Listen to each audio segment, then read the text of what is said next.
आप जैसे पत्रकार जो भाजपा कार्यालय में जाए बथैया नाच रहे हैं ना घाघरा चोली पहन के, उनकी बदौलत है। ये पाकिस्तान की बेटियां नहीं है, ये हिंदुस्तान की बेटियां हैं। आप तब भी सवाल ये पूछते कि अगर ब्रजभूषण शरण सिंह के जगह पर कोई अब्दुल होता, कोई रहमान होता, कोई गफूर होता, कोई अफजल होता, क्या हिंदू बेटियां जब खतरे में है तो भाजपा, आरएसएस, बजरंग दल, विश्व हिंदू परिषद से जुड़े हुए तमाम वो लोग आज किस बिलों में छुपे हैं कि आप फर्जी हिंदू धर्म के जो ठेकेदार बनते हैं, आज कहां है आपका जमीर मर गया?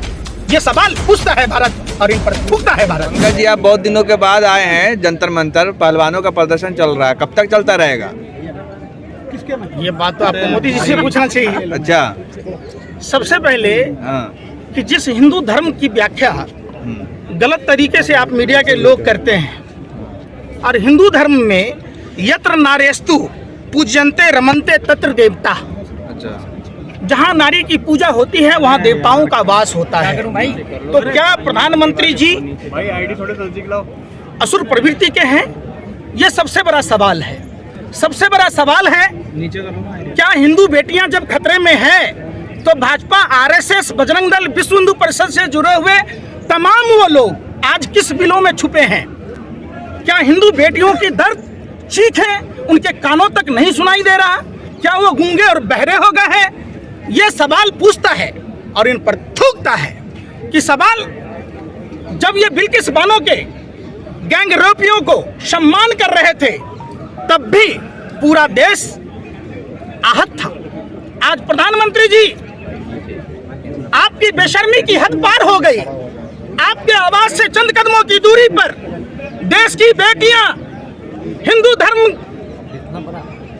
हिंदू बेटियां आज सड़कों पर हैं और आपकी पुलिस, तारीपार गिरी मंत्री जी, आपको कर्नाटक चुनाव में जाने का समय है और देश की बेटियों के लिए शर्म नहीं है, एक पैसे का शर्म नहीं है। ये लोग बेशर्म लोग हैं और ये लोग सत्ता के खुदगर्ज हैं, हवशी लोग हैं। ये सिर्फ और सिर्फ कुर्सी पाना चाहते हैं। जहां देश की बेटियां लगातार आंदोलन कर रही हैं, दिल्ली के जंतर मंतर पर है और जबरन इनको डराया गया, धमकाया गया, किसी के कपड़े फाड़े गए, किसी के छाती पर हाथ लगा। आप सब ने देखा, पूरा देश ने देखा, पूरा देश उद्वेलित है। अब पूरा देश पूछ रहा है कि आप फर्जी हिंदू धर्म के जो ठेकेदार बनते हैं, आज कहां है आपका जमीर मर गया?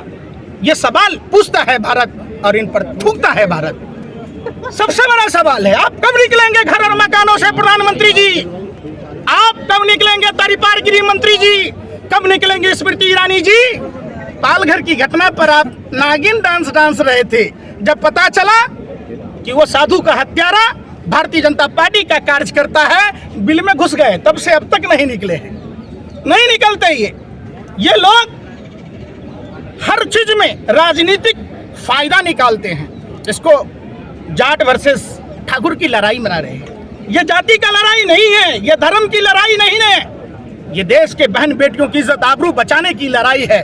और पूरे देश से अपील करता हूं मैं, निकलना होगा अपने घर और मकानों से, जंग लड़ना होगा भाजपा आरएसएस के इन बेईमानों से, जिनके बाप दादा गोरे अंग्रेजों की मुखबरी करते थे, आज उन्हीं के नाजायज औलादें पाकिस्तान की जासूसी कर रहे थे। प्रदीप करूरकर, आप मीडिया के लोगों ने नहीं दिखाया।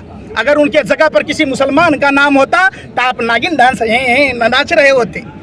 अगर बलात्कारी कोई अब्दुल होता, कोई रहमान होता, तब भाजपा आरएसएस के ये चड्डी वाले सड़कों पर लौट रहे होते।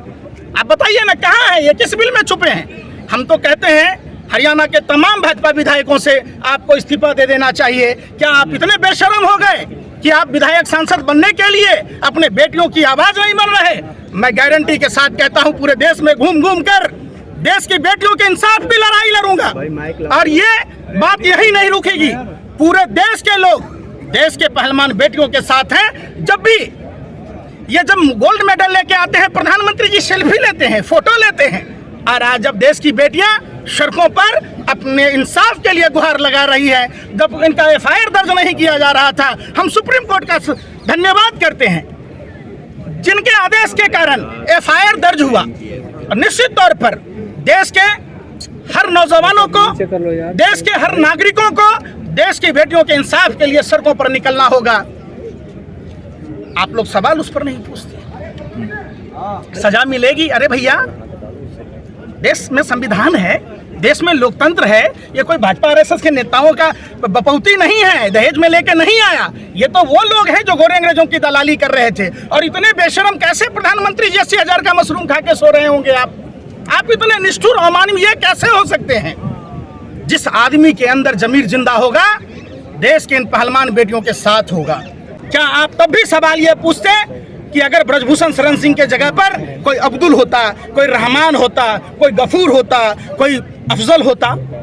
आप नहीं पूछते। बात पुरानी हो गई। यहाँ आप जो है आप क्या बात कर रहे हैं? क्या यहाँ आंदोलनजीवी लोगों का कब्जा हो गया है, टुकड़े टुकड़े गैंग आ गए हैं। आपकी बहन के साथ अगर ऐसा होता तब भी आप यही ये सवाल बिल्कुल कह रहे हैं, ये बिल्कुल अरे कह भाई रहे मैं पूछ रहा हूँ, आप पत्रकार हैं, आप गोबर को च्यवनप्राश समझकर खाने वाले लोग हैं। एक ही गोबर डायलॉग है। ऑलराउंडर पदार्थ है, एक ही खेत में डायलॉग पड़े तो खाद का काम करता है, दिमाग में पड़े तो आप जैसे अंधभक्त पत्रकार को पैदा कर देता है। आप भी इतनी बेशर्मी मत कीजिए। देश का कोई मीडिया दिखा नहीं रहा है और आप हंसी चुचोला कर रहे हैं। अरे आपका पत्रकारिता पर लानत है और आप जैसे पत्रकारों पर थूकता है भारत। जितना झुमका नहीं गिरा बरेली के बाजार में, आप लोगों का स्तर गिर गया। आप तभी सवाल पूछ रहे हैं। एक बेटी हिम्मत करके पूरे देश के सामने में अपने उस दुष्कर्म के सच को सामने रख रही है। हमें उसके हौसले को बढ़ाना चाहिए। काश आपकी बहन होती, आपकी बेटी होती, आपकी माँ होती, तब भी क्या आप सवाल करते? आप जलालत भरी जिंदगी जी रहे हैं, आपको डूब मर जाना चाहिए मुंह में कालिक पोत कर। आप पत्रकार नहीं हैं, आप भाजपा के गुंडा हैं, आप भाजपा के गुंडे हैं, आप अंधभक्त पत्रकार हैं। आपके सोचने समझने की शक्ति खत्म हो गई है। वो कह रहे हैं हम शिलाजीत की रोटी थोड़ी खाते हैं, कितने लोगों से एक साथ रेप कर रहे हैं। शिलाजीत क्या होता है भैया? उससे पूछिए, उनको कैसे पता चला कि शिलाजीत किस काम आता है? अरे भैया ये भी तो बात है ना, आप नहीं पूछते। माफिया नहीं है, दाऊद के साथ उनका संबंध नहीं था। अरे भैया बोला ना पत्रकार महोदय। अरे भैया आप भी उसी को गैंग में थे क्या? तिहाड़ जेल में बंद नहीं था? आप बताओ ना भाई। सर ब्रजभूषण लगातार ये भी कह रहे हैं कि बार बार अपने बयान बदले जाते हैं लोगों के द्वारा, इस वजह से ऐसी चीजें हो रही हैं। अच्छा, हाँ जी। तो ब्रजभूषण शरण सिंह पर ये बात है, तो ब्रजभूषण शरण सिंह इस्तीफा देकर अगर दूध के धुले हैं तो क्यों नहीं कहते कि आप हमको नार्को टेस्ट करा लो, पॉलीग्राफ टेस्ट करा लो? श्रद्धा के मामले में आपने देखा होगा, आरी कहाँ से आया, किस दुकान से आया, उसका पॉलीग्राफ टेस्ट हुआ। तो क्या नार्को टेस्ट नहीं होना चाहिए, पॉलीग्राफ टेस्ट नहीं होना चाहिए ब्रजभूषण शरण सिंह का? इसलिए नहीं हो रहा है कि वो भाजपा का सांसद है। आप बताइए ना, भाजपा को चुनाव की परी है, चुनाव जीत हार के मायने रख रहा है जी। आप बताइए, कर्नाटक हरा दिया ना आप लोग, तसल्ली पड़ गई ना? आपको क्या लगता है देश की आम बेटी की बात सुनी जाएगी देश में कि नहीं सुनी जाएगी? बिल्कुल। जो भी नारा प्रधानमंत्री ने दिए 2012, 13, 14 में, ठीक उसके विपरीत काम किया उन्होंने। जैसे 2 करोड़ युवाओं को रोजगार देने की बात थी, 10 साल में 20 करोड़ युवाओं को रोजगार देना था, इन्होंने 1 करोड़ युवाओं को रोजगार नहीं दी। बहुत हुई महंगाई की मार, आओ भगाए भाजपा सरकार। 400 रुपए के सिलेंडर 1200 रुपए हो गई। आप देखिएगा, बहुत हुआ महिलाओं पर अत्याचार, आओ भगाए भाजपा सरकार। एक निर्भया कांड में कितना देश उत्तेजित हुआ, निर्भया को इंसाफ मिला, सिंगापुर तक की इलाज की व्यवस्था हुई। तो क्या भारतीय जनता पार्टी के नेताओं को पूर्ववर्ती सरकार से यह नहीं सीखना था? क्या देश की पहलवान बेटियां जो तिरंगे का सम्मान और देश के सम्मान में अपना खून पसीना बहाकर एक मिनट समझिए, तो ये सवाल उठता है कि अब आप अगर इतने ही पाक साफ हैं तो आप क्यों नहीं करते? ये बीफ एक्सपर्ट की बात करते हैं, बीफ एक्सपर्ट पर पाबंदी नहीं लगाते। तो ये सबसे बड़ा सवाल है कि जांच क्यों नहीं उस पर एफआईआर दर्ज किए, क्यों नहीं उसको जेल में डाला जा रहा है? ये तमाम बातें हैं और देश की बेटियों के इंसाफ के लिए सभी देशवासियों से हाथ जोड़कर विनती है, निकलिए अपने घर और मकानों से। अगर अपने बेटियों को बचाना है तो भाजपा आरएसएस के नेताओं के खिलाफ आपको मोर्चा संभालना होगा, बचाना होगा भारतीय जनता पार्टी आरएसएस के नेताओं, गद्दार नेताओं से। डीएसपी देवेंद्र सिंह पर बात नहीं हुई, पुलवामा घटना की जांच नहीं हुई। कहते थे कमजोर प्रधानमंत्री दिल्ली में बैठा है, ये हथियार कहां से आते हैं? तो नरेंद्र मोदी जी, ये 300 किलो ये आरडीएक्स कहां से आया? 50 किलो जिलेटिन कहां से आया? ये कार कहां से आई? ये तो बता दो। जब सीआरपीएफ के अधिकारियों ने एयरलिफ्ट कराने की बात की थी, जब इंटेलिजेंस का रिपोर्ट था, तो क्यों नजरअंदाज किया गया? आप बताओ, उस पर नहीं बात करते। आप कानपुर की घटना पर आपसे पाकिस्तान और श्रीलंका का क्या हाल है? इंडिया को बचा रखा है मोदी जी ने। अच्छा, आप पाकिस्तान में रहते हैं क्या? इंडिया में रहते हैं। आप इंडिया की चिंता करो ना, बात कानपुर की नहीं कर रहे, काबुल की कर रहे। बात करना है इंदौर की तो आप इस्लामाबाद पहुंच जाते, बात करना हिंदुस्तान की तो पहुंच जाते हैं पाकिस्तान। पाकिस्तान में कौन रहता है? पाकिस्तान आप भी जल रहा है, जल रहा अरे पाकिस्तान। भाई सुनो ना, आडवाणी गया था मजार पर चादर चढ़ाने, जिन्ना के मजार पर। आप भी जाते होंगे, आप बिरयानी खाने जाते होंगे नरेंद्र मोदी जी की तरह। आप हिंदुस्तान के पत्रकार हैं, आप बेशर्मों को इतना भी शर्म नहीं है कि आप हिंदुस्तान की बात कीजिए। अरे हिंदुस्तान की बेटी, अरे सुनो ना, बनने में आप कैसे रोड़ा है? आप जैसे पत्रकारों ने देखा है देश ने, आप जैसे पत्रकार जो भाजपा कार्यालय में कहीं तथैया नाच रहे ना घाघरा चोली पहन के, उनकी बदौलत है। ये पाकिस्तान की बेटियां नहीं है, ये हिंदुस्तान की बेटियां हैं और ये हिंदू समाज की बेटियां हैं। आप अगर इतने ही चिंतित हैं तो आप इनको इंसाफ दिलाइए, आप उसकी बात नहीं करेंगे। अरे बेशर्मो, सत्ता के दलालों, हबसियों, शर्म करो, डूब मरो। आपकी बेटियां होती, आपकी बहन होती, तब भी आप पाकिस्तान का नजारा दिखा रहे होते क्या?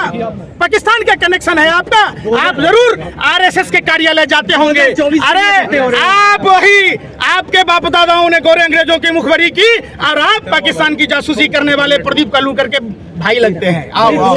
अरे आरएसएस के संस्कार से